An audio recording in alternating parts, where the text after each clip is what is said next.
Welcome to World Affairs Today, brought to you by the World Affairs Council, Washington, D.C., a leading forum for global education and international affairs.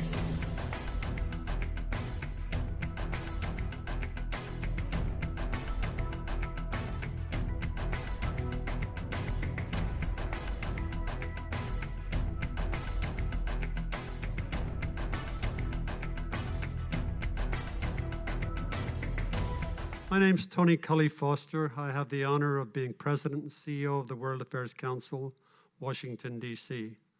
On behalf of our council, I welcome you to this Author Series program. Many thanks to our strategic partners at the Ronald Reagan Building and International Trade Center for their wonderful hospitality and the provision of a beautiful venue for us to hold all of our public programs, normally 28 to 36 a year here.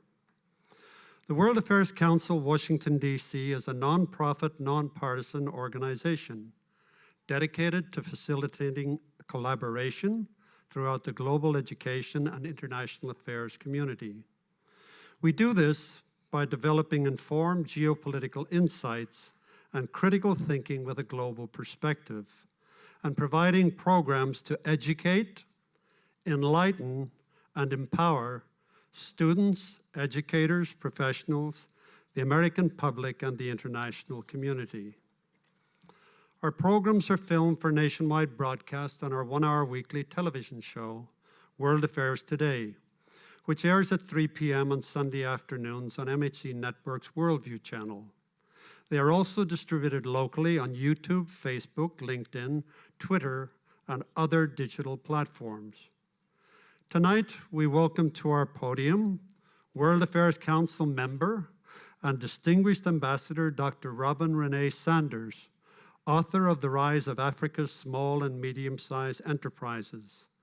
Since the mid-1990s, Sub-Saharan Africa has experienced high growth in economic activity in its sectors ranging from agriculture to security.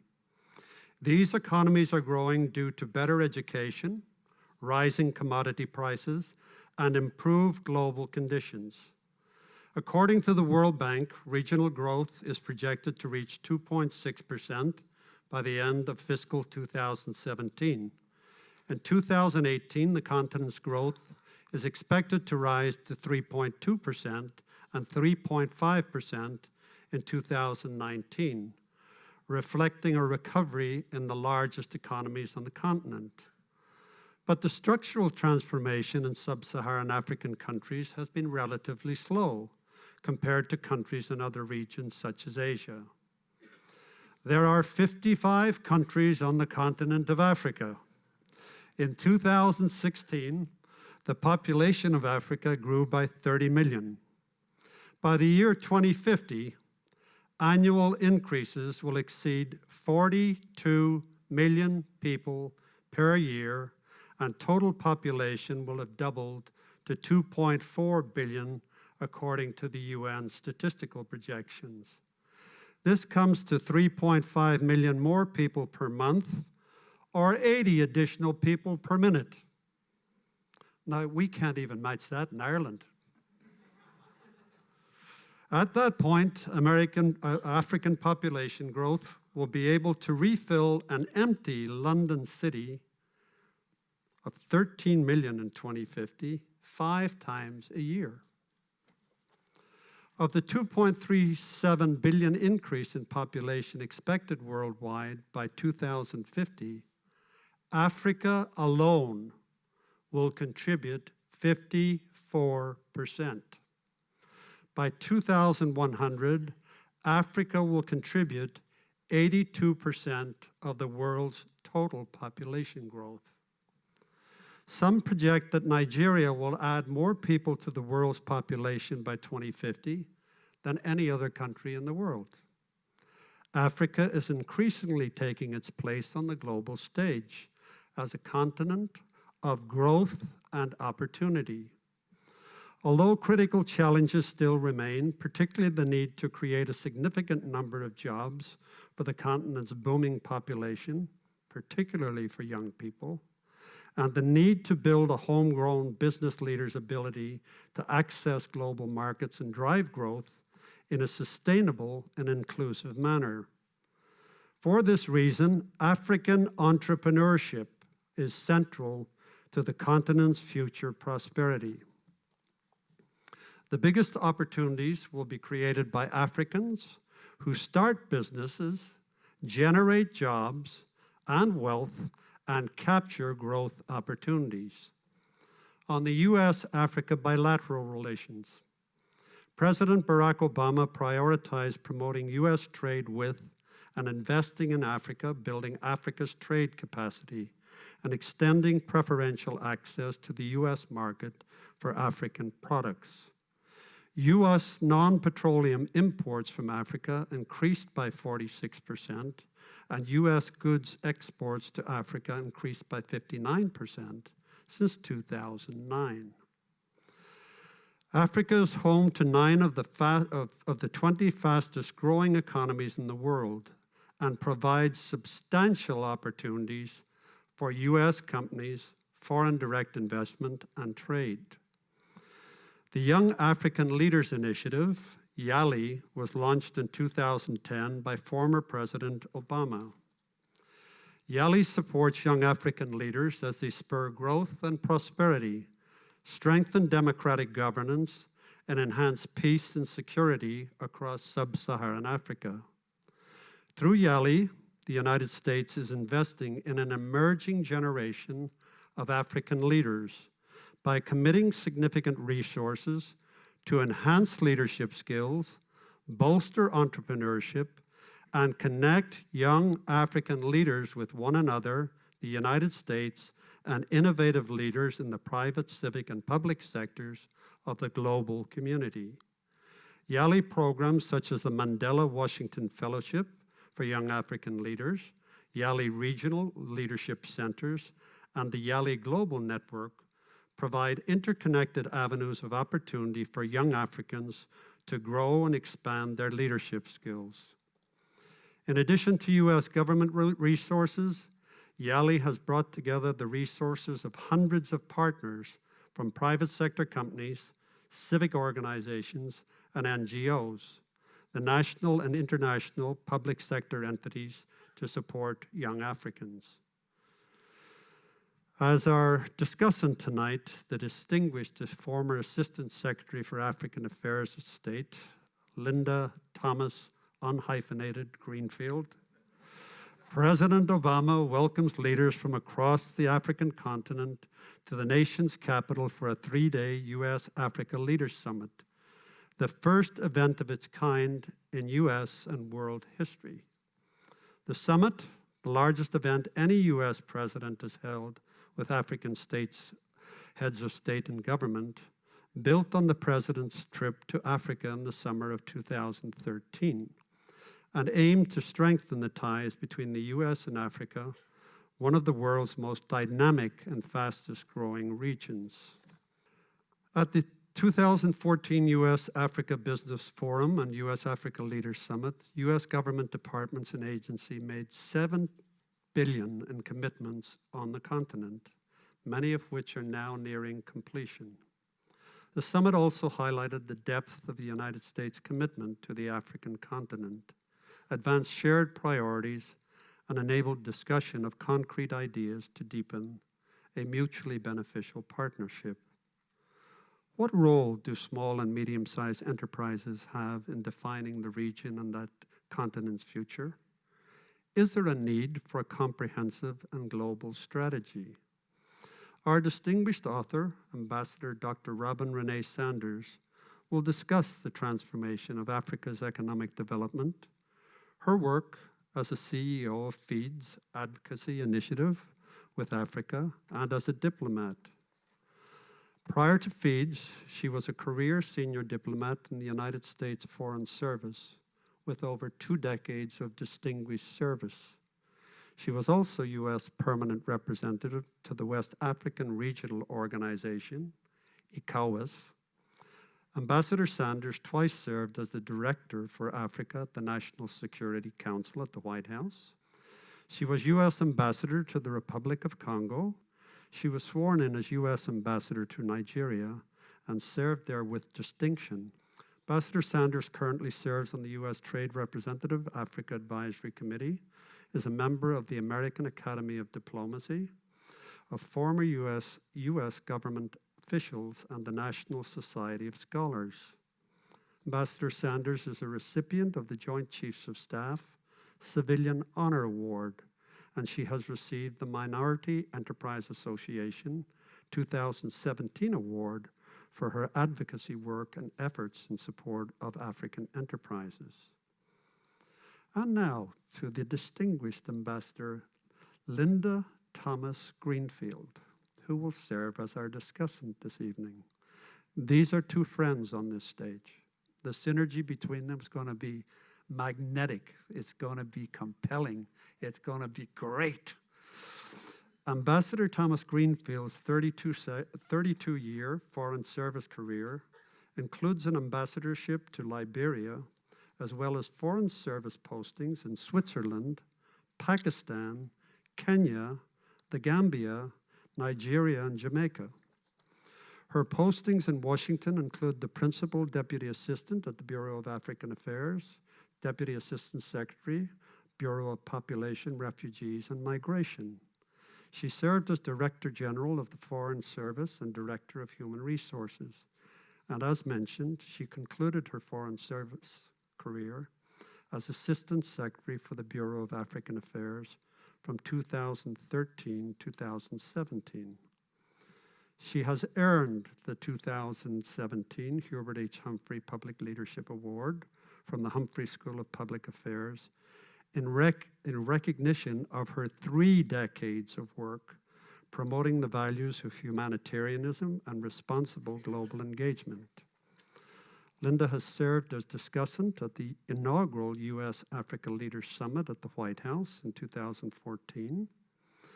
Ambassador Thomas Greenfield currently is a senior counselor of the Albright Stonebridge Group and resident fellow in African Affairs at the Institute for the Study of Diplomacy at Georgetown University's Walsh School of Foreign Service. So please join me in giving a thunderous round of applause to Ambassador Dr. Robin Renee Sanders and Assistant Secretary Thomas Greenfield.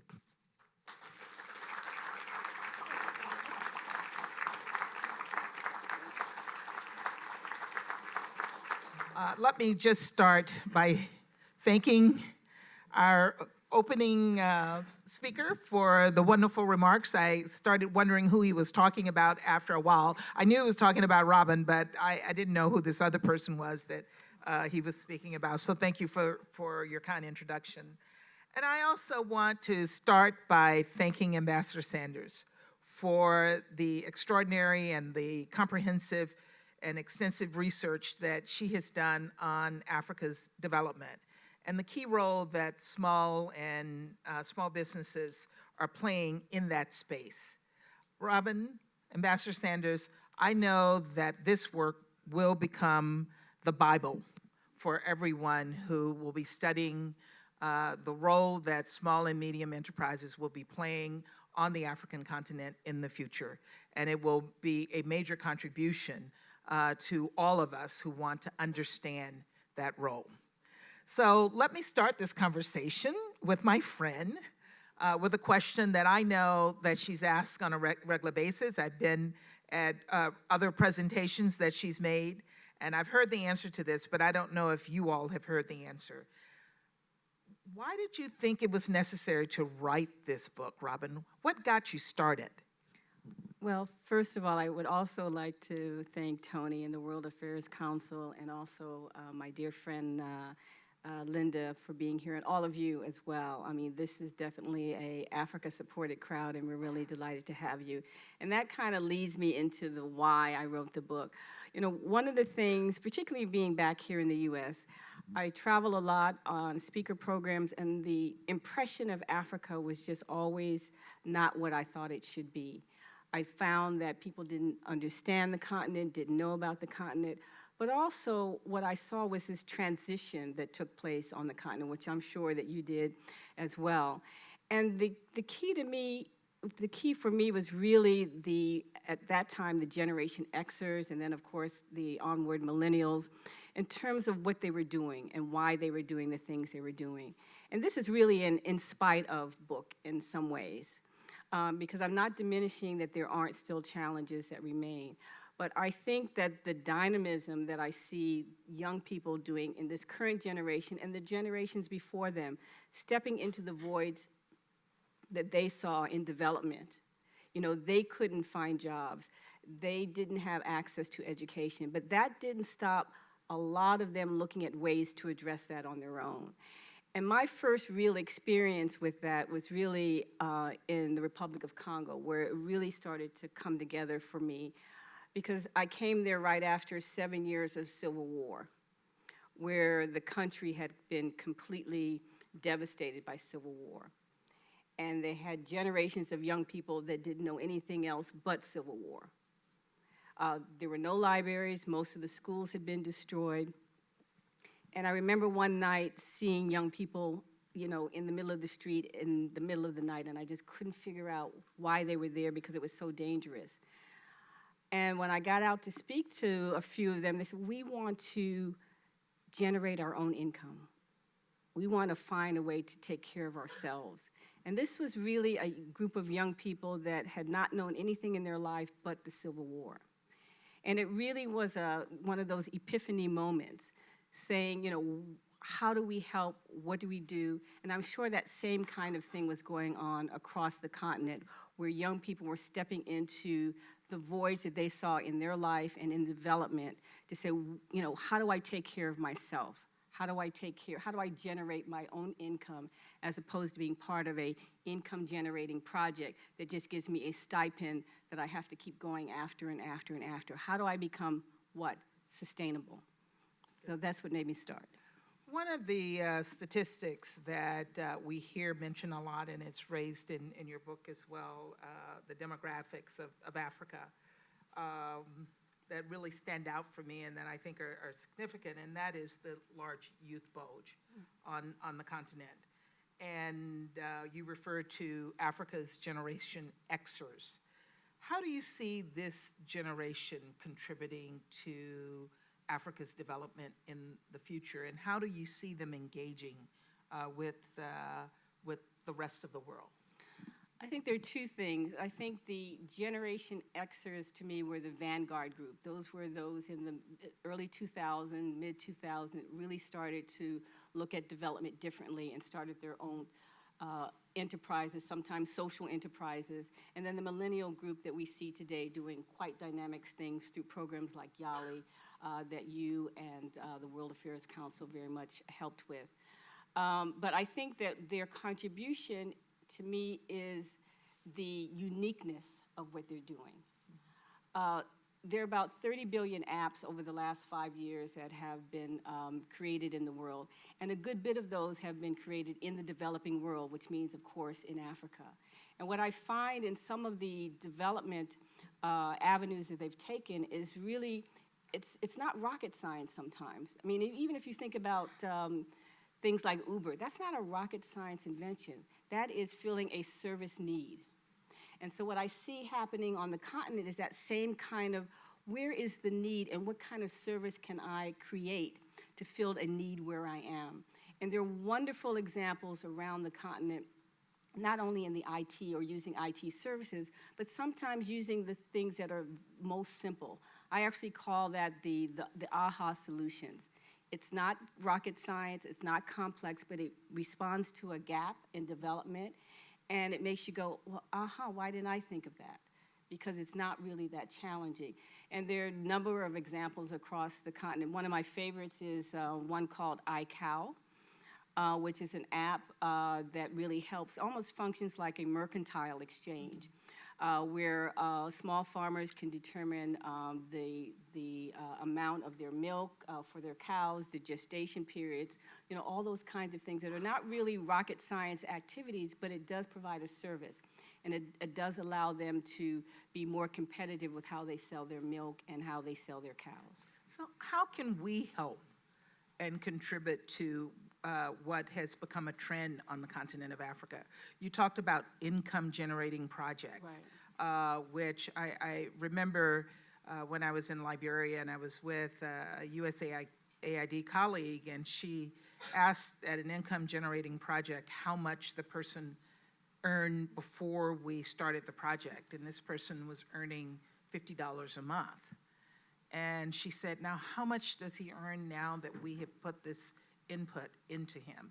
And they said, oh, wonderfully, he earns $100 a month. And she turned to me and she said, he's still poor. We have not generated income. Right. We've not generated wealth. He still can't pay for his children to go to school. He still can't build his house. He is still poor. So how do we move beyond income-generating projects and actually help this generation develop wealth, create jobs, and move into the middle class? I think that's, that's one of the epiphany things that when I was doing the research, switching those two words around is so significant. So you're moving from the phrase income generation to generating your own income. And one of the things that I found in the research is two things, really. One is the number of small businesses, the number of entrepreneurs and social enterprises that are actually on the continent. The number is astronomical. And so for me, there are two parts. One is how do you take that idea that you have and turn it into something that maybe just even takes care of you and one other person in a sustainable way so that you're not then dependent. And then for those that get to that point, how do we help them stay there? How do we help them stay there? And I think one of the biggest surprises to me, because sometimes when you're doing your own research, there's always a few surprises. You think that the data is going to lead you in one direction, but it actually leads you in a completely different direction. But what I could not find consistently was how small and medium-sized enterprises are defined on the continent. Everybody has their own definition. And what does that affect? That affects your ability to get great pricing. It affects your ability to get investors, because it's defined so differently by governments, by institutions, by even venture capitalists. And so one of the things that I would think we could do, and the Honorable Ambassador of the African Union is here as well, and the African Union is doing wonderful things, is really come up with a Africa strategic plan. I call it the Africa SSP, to help African SMEs.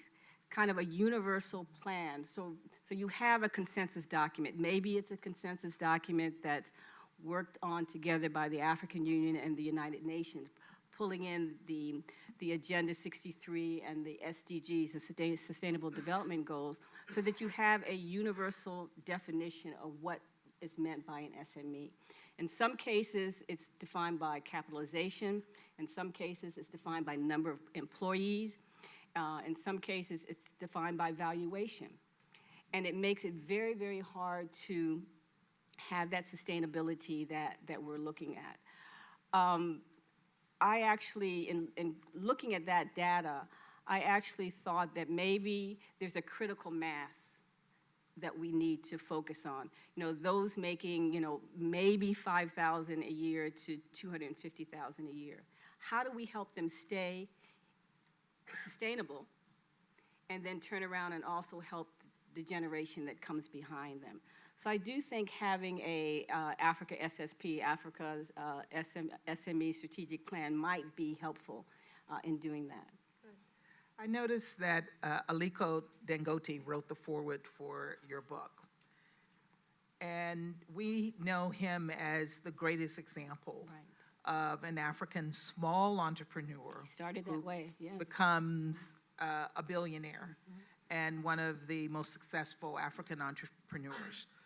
Do you see other young Africans following in his footsteps? And do you think he and others like him are doing, making efforts to try to support the next generation of billionaires on the continent of Africa? I do. I see a young crop of African millionaires coming up. A lot of them come out of the IT sector with some of the apps that I mentioned in the book. But certainly, Mr. Dangote, thought of himself, had started as an entrepreneur, and really has given a lot back to the sector. In fact, in Nigeria in particular, I know that he's given quite a bit of an endowment to not only his foundation, but to the Bank of Industry, which works a lot with Nigerian SMEs. And so he's very much a advocate, I would call him, an activist for African entrepreneurship.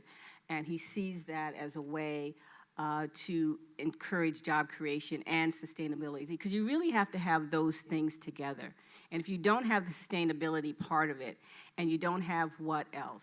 I call it one of the I's. You don't have that innovation that comes with filling that need. And you don't have to think enormous, in terms of what you want to do, in terms of the result. But I went back to that simplicity. A lot of the great examples that I found in doing the research are really simple ways to address and fill a need. So you take that, what's the new term of art today? The mashup of the word global and local, the glocal aspect.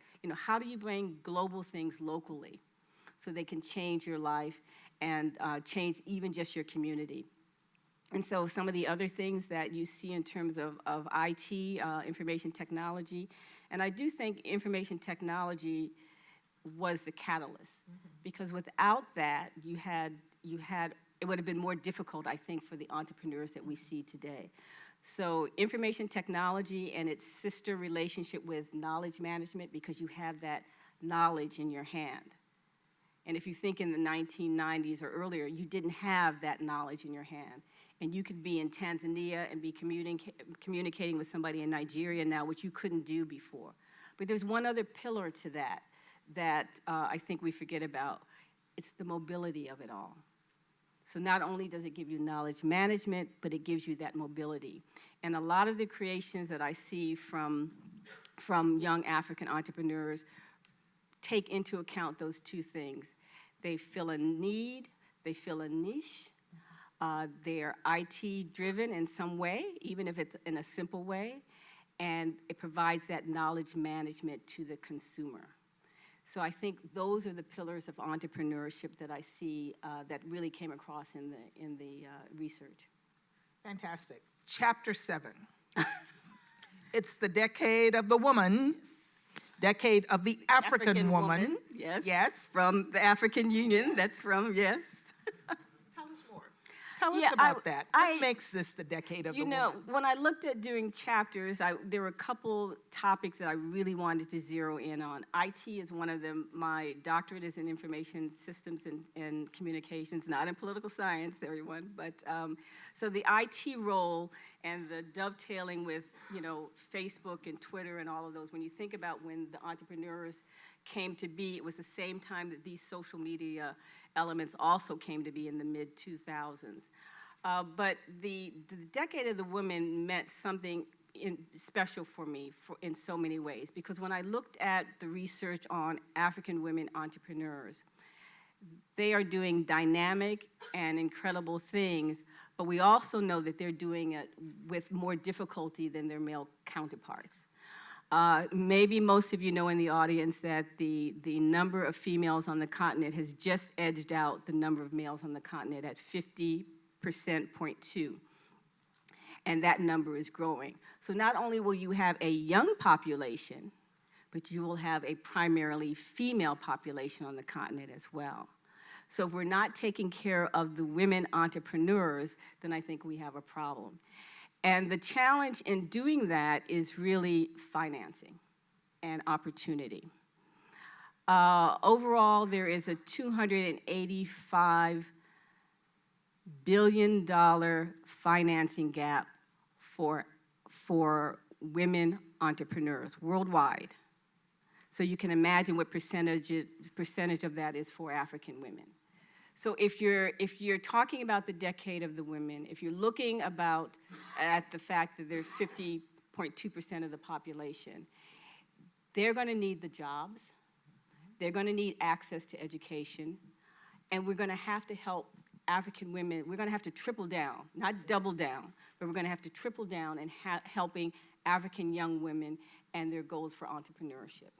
Well, fantastic, and I hope that the African women who are hearing you talk about this are buoyed by your recognition of the positive role that they will need to play in the future. If I could turn quickly, and I know that you all are waiting to ask questions, I just have a couple more to stimulate this conversation. At the end of the book, you talk about the China factor. Is China a factor, and is that factor a positive or negative for Africa? I didn't define it in the book intentionally because I really think it's up to African nations and the people of Africa to define what that relationship is going to be. What I provided was some facts for them to take into account. China has just moved into being the net credit lending country in the world. That's a fact, and whether or not that changes over time, I don't know, but that is an absolute fact.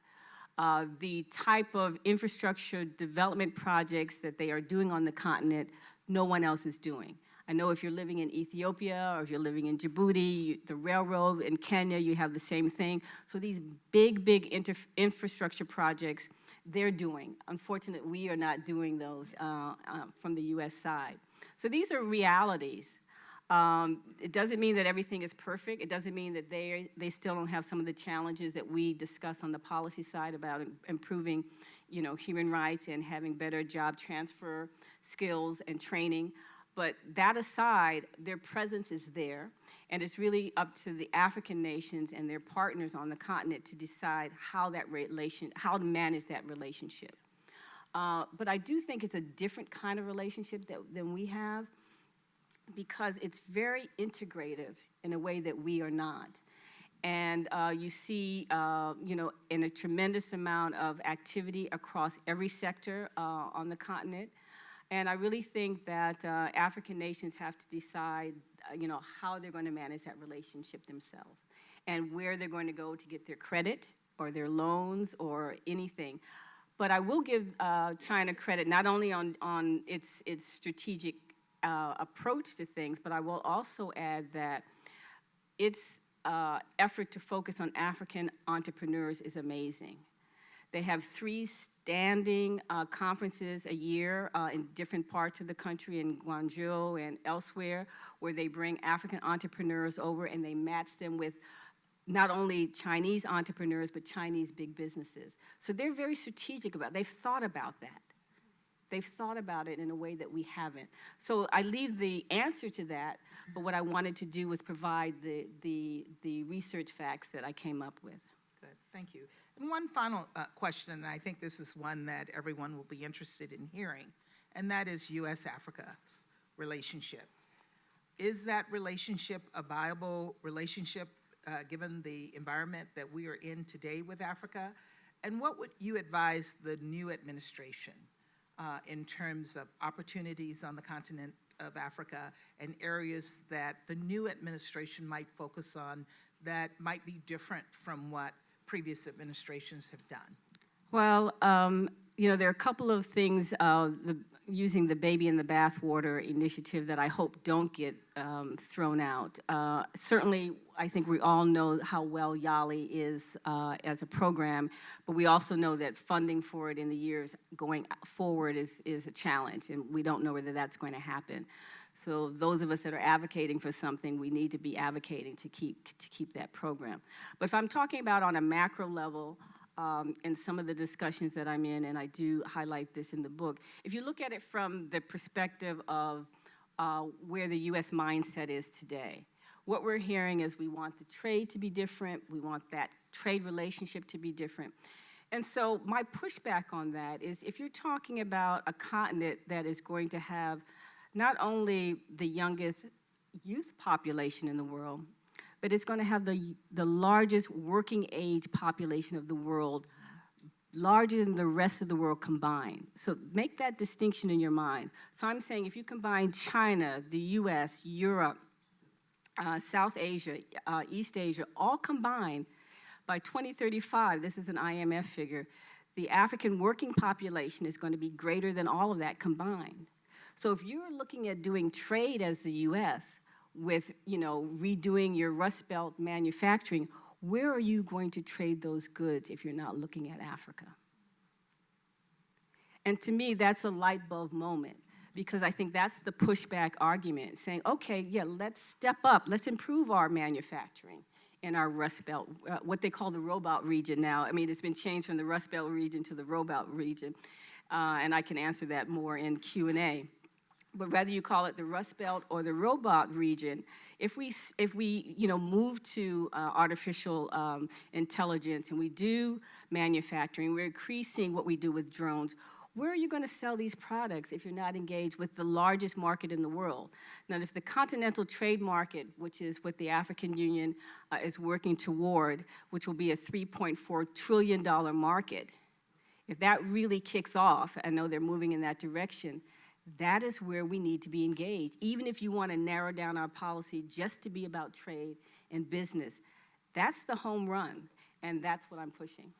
Fantastic. I could go on all night So could I. with you, but I know that there are people in the audience who want to ask questions. My name is Shea Ajayi. I'd like to ask you, what 3 countries in Africa would you say is right to invest at this moment? What 3 countries in Yeah, Africa 3. are ripe for investment at this moment? Well, I really think it's what it is you're looking for, because I could say one country based on what my interests are, but you may have a business that might do better in a different country. So you really need to think about a couple of things. What it is you're trying to invest in, what sector it is you're trying to invest in. That's number one. You have to narrow it down yourself. What sector is it that I'm trying to invest in, and what country is doing the most in that sector to help with foreign investors coming in, or immigrant investors, or returning diasporans to invest in. So you have to look yourself based on what your interest is and what sector you're trying to look at. In terms of markets, certainly you've got the big 4 there. You've got, South Africa, Nigeria, Kenya, and you certainly have, if you're including North Africa, you've got to add Egypt in that. So, those are the top 4 right now in terms of the largest market. But that may not be where you need to invest, depending on what it is you want to do. Thank you, ambassadors. It's truly an honor to be in the same room, breathing the same air as your ideas, and you're both huge fonts of knowledge. My name's Jeff, and I have a kind of fun question. Okay, I like fun. You touched upon Gen X Yes. in Africa. Yeah. And as you probably both know, in this country, we have social characterizations of each generation. You got the helicopter parent, tiger moms, and Gen X. These are just generalizations. Sure. Millennials have got their avocado toast, and they're likened to the baby boomers in terms of being 90 million strong. And then Gen Z, sorry for any Gen Zers in the room, are entitled, and credit card naysayers. So that segues to my credit card naysayers. They do not accept the credit cards, much like the millennials did. Right. I am one of them. Okay. I was wondering if you could characterize maybe a couple of generations in Africa, and I understand it's a continent and 55 countries, but maybe zeroing in on Republic of Congo or one of the countries that you served in. Okay. All right, so let me take that in a couple of segments. I hope I can keep it concise, but I think that I'm going to look at the decade starting in 2000 and running to where I thought everyone started paying attention to SMEs, which was probably around 2008 or so, when I think development institutions and governments said, okay, yeah, this might be the way forward. I give the Generation Xers on the continent who were making that transition between income-generating projects and generating income, because they opened my eyes with that difference. Because other than that, it's just words. But they really kind of taught me what that meant. And then I took that forward really in my career. And probably outside of Ambassador Greenfield and myself, we're probably the only, and maybe Tijan there. She helped me get through the protocol process going to the Republic of Congo. But Ambassador Greenfield and Ambassador Jendai Frazier were responsible for me going to Nigeria, being nominated and going to Nigeria. And so one of the things that, in talking with them both in going out to Nigeria at a time where we were really transitioning from a difficult period in our U.S.-Africa relations, was to find a way to really reach the grassroots on the continent, not just in the country, not just the policymakers, but how do you make that impact? And so I took forward some of the lessons that I learned in Congo and in Sudan. I started out in Sudan. It was my very first posting was in Sudan. And so everything from, I mean, that was a posting where I really understood, it was humbling. I really understood how much suffering, my first face-to-face suffering with people in refugee camps, and it was in famine and drought and locusts and anything that you can possibly imagine, and civil war, of course. So I kind of learned that in the beginning. So I will say the Generation Xers of that period were really resilient because they didn't have the backing that the millennials have today on understanding that entrepreneurship might be the way forward on job creation. The Xers on the continent didn't have that. They were the trailblazers. They were the standard bearers that kind of pushed that along and helped it really help the rest of the world, the donors and the institutional players, really understand that, you know, maybe we're not quite doing everything we can on job creation. So I give them a huge credit on that. I think the millennials have taken advantage of that because as they were starting, you know, it dovetailed, as I said earlier, with IT, with social media, you know, Facebook 2006, Twitter, LinkedIn, all of those kinds of things. Those things all hadn't come together for the millennials at that time. I think it would have been a little bit more difficult, but it was all that coming together at one time. So I think that they're defined by their ability and their creativity and their innovativeness of taking advantage of social media, IT availability, that knowledge management, and that mobility, and putting all those things together to come up with a service response to a community need. So I give them that credit. In terms of the other two that kind of blend with the millennials in terms of generation that you're managing, I think that the newer millennials or the Zers or so, you know, where they're anti-credit card and all that, I think they're right. I mean, you don't need, if you have your mobile phone, you really don't need a whole lot else except for access to internet. And the newest thing on the continent, which was also done by a millennial, being used now by a millennial, I'm not sure he created it, was Li-Fi. Do you guys know what Li-Fi is? It's Wi-Fi by light instead of by an ISP. And it's called Li-Fi. So take a look. Cote d'Ivoire, they're doing it in other places. But I think those are the differences. Well, thank you so much, Ambassador Sanders, Ambassador Thomas Greenfield, and Ambassador Chihomburi Kwao for being here. It's truly a historic moment. We really, truly appreciate it. My question has to do with the 1884-1885, the Berlin Conference. Berlin Conference, yes. It seems that we are still living, in a way, still abiding by the Berlin Conference, using the same borders that the Berlin Conference drew back in 1885. And this seems to handicap Africa to a certain extent. How do we get out of the Berlin Conference? That is my question. And how would that impact, by having a one Africa with one currency, how would that impact small and medium enterprise? It seems to me that it would do wonders for small and medium enterprises because it will make these entrepreneurs avoid all these transactions from one currency to the other, which is really a nightmare right now in Africa. So one Africa, one currency.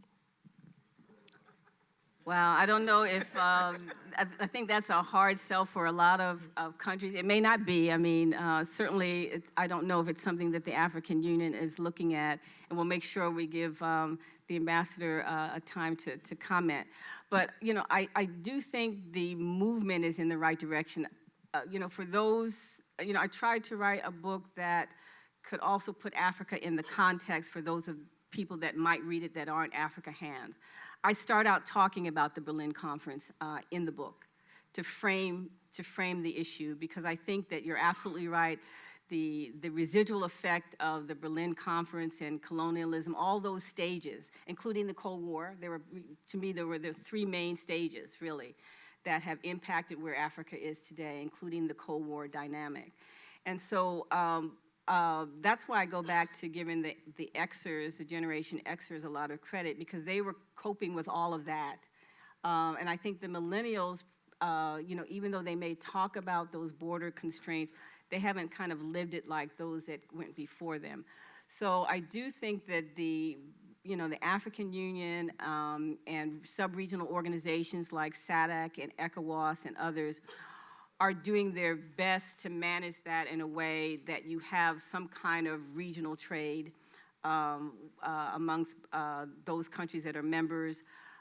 Certainly more can be done, I would think, a lot more. I mean, I was permanent representative of ECOWAS, and even though they've come a long way, I think that you still have the border constraints in terms of customs and selling goods and services across borders and all of that. I am hoping that the continental trade market, if it really does kick off, will really address all of that for the continent writ large. But without that, it doesn't mean that things have to stop, because I think millennials and the SMEers and the social enterprises that are out there are still going to move forward. But this would certainly make it a lot easier for them if you had these open borders for trade. Now, I don't know about single currency. That's a whole, Europe is struggling with that right now too. So I'm not sure, and I don't have the answer to that on whether the single currency is the way to go. But interestingly enough, in countries like Zimbabwe, for example, today, in fact, I was reading this earlier, that the biggest use of currency right now is the cryptocurrency Bitcoin, because they cannot access dollars and all of that. And I was just reading about this actually earlier this afternoon. And so cryptocurrencies like Bitcoin have really entered the market and have really becoming the currency of use in places like Zimbabwe. So maybe that's the answer. Maybe it's the cryptocurrencies like Bitcoin that are out there that might be the answer. But I think that, you'll probably end up having some pushback, because sometimes currency is really so much connected and invested in national pride and national interest that it's kind of hard to remove that. But I do think the answer, if countries want to go that way, is certainly cryptocurrencies like Bitcoin. Ambassador, would you like to make a comment? I don't want to put you on the spot, but. Yeah. Oh, you're going to come up. The ambassador to the African Union. Thank you. You're welcome. Good evening, everyone. Okay, I think there were two issues that you all touched on that are dear to my heart, and I will go to one of the very last ones, my sister from Howard, the issue of the Berlin Conference. I think for me, it's one of the biggest curse that Africa still is suffering from. Because until we cleanse ourselves of the effects of the Berlin Conference, Africa is not going to move forward. No amount of money can be poured into Africa until the mind is in the right place. Sadly, we see the same bug afflicting all Black people around the world. Even here, when you look at the legacy of slavery. I don't know how many of you have heard what's happening at Cornell, where the African-American students are protesting against the continental Africans and the Caribbean students, claiming that they are getting preferential treatments from the universities in Ivy League schools, and that the Ivy League schools are using the quota to fill the quota for Black enrollment with continental Africans and Caribbean students. That's the rule of divide and conquer.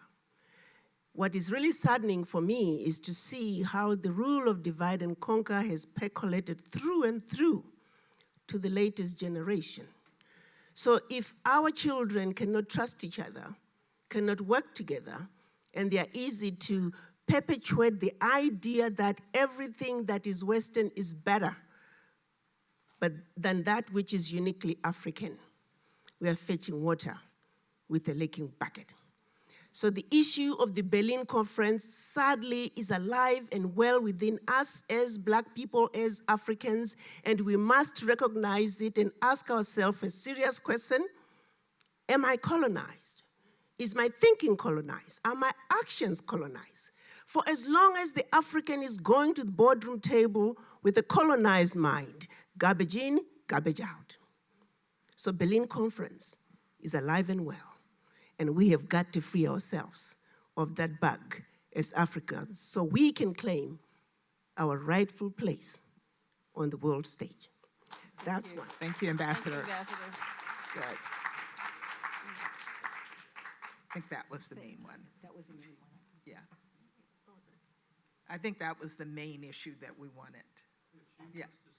Okay.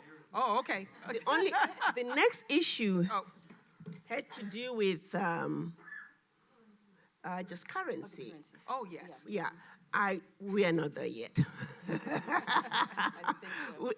Now, keep in mind, 1963, our Pan-African leaders got together to recreate, to rebuild that which was destroyed by the Berlin Conference. 1963, they said Africa for the Africans and African Union now. Fast forward, 54 years later, we're nowhere near. So let's be realistic. Common currency, not now. A united Africa, we're working on it. Regional integration, continental integration, the conversations actually are moving at a very fast pace. Some of you may not know, we already have an African passport. It's not being made available to everyone, but I'm certainly going to push for it, particularly for the diaspora. Thank you. Thank you. Good. Thank you, Ambassador. Oftentimes, when people talk about African women businesses, they talk about beading, textile. There are women CEOs who run manufacturing plants. Yes, absolutely. And those are the ones that we're focusing on right now because they feel that they've been left behind. Nobody's talking about them. Right. These women have purchase orders coming in from all over the world that they have to turn down because of access to finance. So we're having the conversation with African Development Bank to see how we can come up with the African Women Entrepreneurs Fund to be able to support these women. They're employing about 30, 50, young people in their factories. So I'm wondering if there are discussions in your book on access to finance and opportunities and resources that we can take in from your book and while we're beginning to put all of the structure in place. Thank you so much, Joyce. The book does highlight in the chapter on the Decade of the Woman some of the unique manufacturing areas that women are in. One of my favorites is petrochemicals. I mean, you don't really think of women entrepreneurs in petrochemicals, but there are a number of them. They are not in the textile area, but they're in the hard manufacturing area that you're talking about. And it is a question of defining, I think, more than anything else, going back to that definition of what is a small and medium-sized enterprise, because African Development Bank, IMF, they all define it quite differently. And that, as I said, impacts financing. So what I did in the book, and there is information in the book, and the other thing is that each of the references are linked back to the original source. So you'll be able to find the original source of the citation. And I wanted to make that available just so that, people like you that are looking for, where do I find the resource, to address financing, that you'll be able to pull that document up. But certainly working with the African Development Bank, if that's what you're doing, they have a women's entrepreneurship financing program. So does the World Bank and so does the IMF. The problem is it's funded at like the 50 million level, and you need a lot more than that. So if you're working with them, have them work with you to develop a program that meets your needs, within that fund that exists today. because starting a brand new fund, takes a lot of consensus building. But I think you can start with what the fund they have today. They have one dedicated just to women and to entrepreneurs, so you could actually tap both of those. And you could tap the one at the IMF for women entrepreneurs as well. But the funding level is only at the 50 million. But look at their requirements, and then tailor what you're asking to those requirements. The other one that I like to talk about is the USAID one called the DIV program. I don't know why that is not getting a lot of attention. But there you can be an SME, and that's particularly for diaspora, and you can apply for resources up to 5 million. And you can be a startup, you can be anywhere in your business planning, and you can apply to that fund. And it's that link is also there in the book. So I think there are resources there, and one of the goals was to kind of put all those resource avenues together so that you could find it in one-stop shopping. And that's what I also tried to do in the book. So it's very heavily referenced and very heavily footnoted for that reason. Ambassador, this has been an extraordinarily rich and comprehensive conversation. The questions have been informed and informative, and I know that there are many more questions that you all are looking to ask the ambassador. I know that we're going to see her in other programs like this across the Washington area, and I encourage all of you to continue your interest in Africa broadly, but also to support Ambassador Sanders' really wonderful effort in her book. So let's give her a loud and warm hand of applause.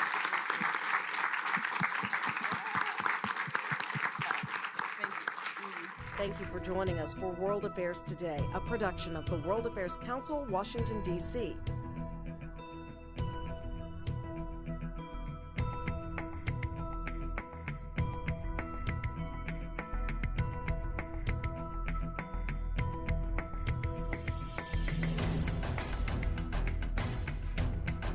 Stay connected with us at www.worldaffairstoday.org.